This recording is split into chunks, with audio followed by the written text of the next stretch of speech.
Okay, we are live. Live. Hey, everybody out there. I am Katie Moe with Connect California Homes in the East Bay, and I am here with my friend and partner, Jenna Gray. I know we kind of didn't announce we were doing this, but there was some recent news in the lending world, and I'm going to let Jenna talk about that. We're going to have a quick conversation. And we thought it was really important and relevant to just get out and talk and share some of this news. As you know, I'm a realtor in the Pleasanton East Bay area with Connect California Homes, working with buyers and sellers. And a lot of things have happened in 2022 that have affected our buyers. There's lots of chatter out there, but hot off the presses, I'll let Jenna introduce herself. Hot off the presses, you go first. Actually, Jenna, you introduce yourself. Okay. Yeah, I'm Jenna Gray. I'm with Guaranteed Rate.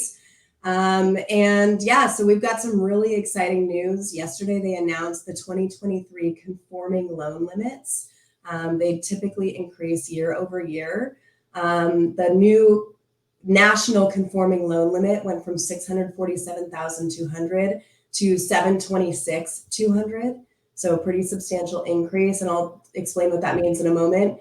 In high balance areas, so Katie, your surrounding areas, my surrounding areas, Contra Costa County, Alameda County, it went from 970,800 to a million 89. Excuse me, 970,800 to a million 89,300, right? So huge increases. And what that basically means, when you have a conventional loan, the guidelines are they follow Fannie Mae, Freddie Mac guidelines, right? So conventional guidelines. If you have a conventional loan, you have less stringent requirements for FICO score. So conventional lending will go down to a 620 FICO score with compensating factors. Debt to income ratio is more liberal. It's typically 45%. I've seen it go up to 50 in some cases with, again, compensating factors. For down payment, if you're in a conforming loan, so true conforming now being 726,200, you can put as little as 3% down if you do not exceed that loan limit. So that essentially means that someone purchasing a home for roughly $748,000 can put as little as 3% down conventional financing. In high balance counties such as ours, we're talking about prices up to 1.146, 5% down, right? So 95% loan to value ratio. So this is really huge for affordability. Yeah, I think I appreciate that because I think that you started going in like conforming and FICO and DTI, and Yeah. I think that one, I appreciate you for many reasons, but it's a very complex formula that Right. that goes into all of this. If you are thinking of buying a home, it's not as simple as what's my down payment. So I'm going to follow what you just said. Just everything you said is further reinforcement, my friends. If you are thinking of buying a house, you need to talk to someone and ask those specific questions. It's not just as simple as I make this much money, I have this much savings. But it's exciting for me.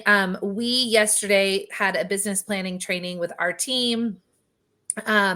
And we were talking about 2023. We were talking about buyer motivation and how that has changed in our area significantly in the last, 8 months, really for me since about April or May. And I really think some of that was, inventory going up, the stock market, the war in Ukraine. I mean, so many things. But a lot of it was affordability, interest rates going up so high that people just couldn't afford their homes. So we were kind of saying, and I'm curious about your thoughts on this. We were kind of saying that a lot of our clients are passive right now. Our buyer clients are very passive because they're kind of waiting for one of those things to change. Do you think that this increase in conforming loan limits in our high balance areas are going to help people with their affordability? 100%. Yeah. When you have people who are able to afford the higher price points and not have to come in with jumbo lending, I mean, 10% down is really kind of the minimum. And in those scenarios, you have to have substantial reserves. Most investors require 18 to sometimes 36 months of reserves in the bank above and beyond down payment. for those jumbo 10% down products. And most jumbo loans, are 20% down. A lot of investors require 20% down. So when you can have someone purchasing a home at the price points that are in our markets, 1.15 kind of average, with 5% down, they don't have to have the reserves. They just have to have the down payment closing costs. They can have, sub 700 FICO scores. That's huge. That's huge for affordability.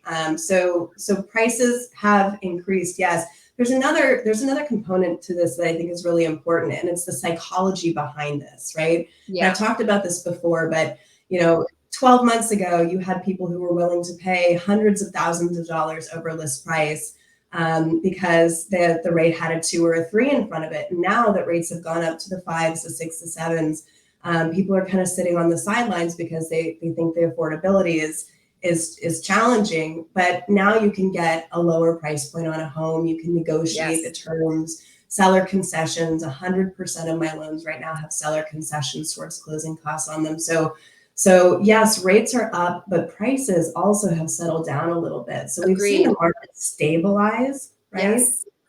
It's been just real quick, what I want to say, it's been really fascinating to watch. And I've been doing a lot of analysis for a lot of my clients. And I've seen this, but for myself running the numbers, there's certain neighborhoods in the communities where I serve that if you literally eliminate 2021 and part of 2022, their home value at the back. So, 2022 at the end has really calmed down and there's been correction, whatever word you want to use to describe it. But there are neighborhoods that are still $300,000 over in terms of their equity value where they were in 2019 before the pandemic began. So we are still sitting in a very healthy situation from a seller's perspective. However, the prices have come down. If you look at the chart line, if you graphed it, the way that our home values have progressed and then even kind of settled a little bit, we are right on par with where we would have been if 2020 had never happened. Right, with normal appreciation. I agree with that. Again, we're talking about Bay Area specific because that's kind of our wheelhouse, but you're absolutely right. If the pandemic phenomenon had not happened and you had normal appreciation levels, a lot of home prices are exactly where they would be with just your typical. So this is a normalizing market. It is evening out. And so it's a great if you market. bought kind of at a higher price point, it's okay because you paid a lower interest rate, right? So your affordability looks very similar. And now you can pay, kind of a more normalized price point. And sure, the financing feels more expensive, but realistically, we have very short-term memories, right? Like rates have been in the 2s and the 3s recently, but that's not normal. That's not typical. It's because we had a global pandemic. It's because we had record high inflation. That's the main driving factor for why interest rates are so high or were so high, right? Or spiked so quickly, I should say. And so these rates that we're seeing, rates back in the 5s and the 6s, this is more of a typical interest rate environment. Yeah. Do you, just because I know this is the crystal ball question, I know I get the crystal ball question all the time, and I'm sure you do as well, especially right now. Do you, based upon the indicators that you're seeing come out from the Fed, from the economists, all of the stuff from the government, do you see them continuing to go up? It's such a hard question, and I know you don't want to quote it, but I know there are factors. I know there are factors that we watch for to I look for market shifts where I can predict a shift is happening in the real estate market. What about on your end in terms of mortgage rates? Yeah. So trying not to get too technical, the yield curves have inverted, which is an indication of a recession, probably in the next 5 to 6 months, right? It's not going to be the type of recession that everyone thinks, oh my gosh, recession and everything's going to crash and it's going to be a terrible thing. All it's doing is correcting. This market is correcting, right? The Fed is doing these aggressive rate increases because they are trying to slow the economy down.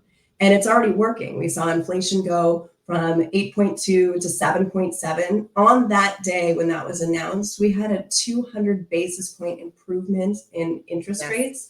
That translates to 5/8 in rate. 5/8 in rate.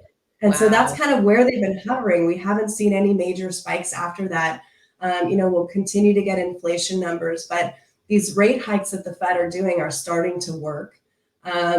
We're not going to see, I was reading just an article this morning about foreclosures. Foreclosures are down, right? Yep. Like foreclosures are still down. It's because, so in a normal market in 2019, 2018, foreclosures were much higher than they are now. They were like triple than they are now. And that's because a lot of the servicers, when people were furloughed or they lost their job during the pandemic, the servicers were working with people. They were putting people in forbearance. They were taking these measures to make sure that people weren't, losing their houses. Yeah. And so we're just not going to, people are wondering, when's the crash? When's the bubble? It's just not going to happen because we have all of these kind of like safety nets in place.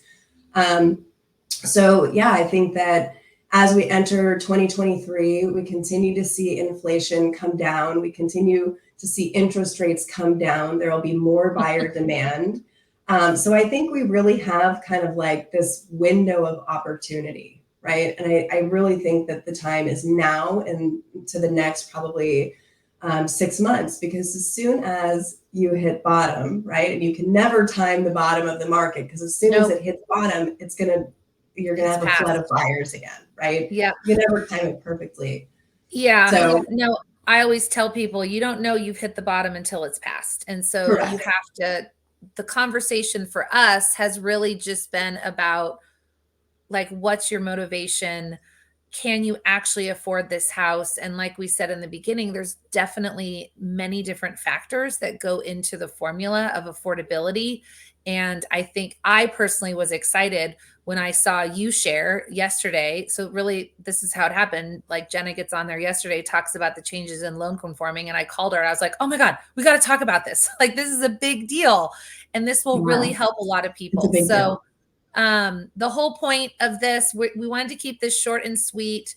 Jenna and I just want to be resources to you guys. I put my contact information up there. Hers, I will show it again as well.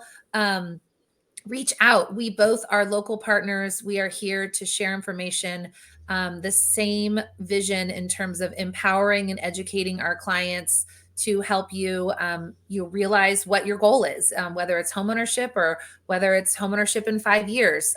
That's our job. So I want to thank you. I want to encourage all of you guys. Please reach out with any questions. This really is exciting news for those of us in Contra Costa and Alameda County. So definitely reach out with questions, reach out to Jenna. And do you have anything else you want to say before we end the broadcast? Yeah, I mean, as we're kind of talking about this, the thing that pops into my mind as you're talking about affordability, I always tell my clients affordability is kind of like this perceived like unicorn, right? Like interest rates are higher. And I have clients who purchased, in the 80s when their interest rate was 18%. I have clients who purchased at 13%. And the most important thing is, can you afford the house? Can you afford the current monthly payment? And if you need to buy a house, then buy the house. And later on, loans are never forever. If they were, I would never have clients coming back to me and refinancing, years later, right? So I think the main thing to consider when you're buying a house is, do you need to buy a house? Can you afford the monthly payment?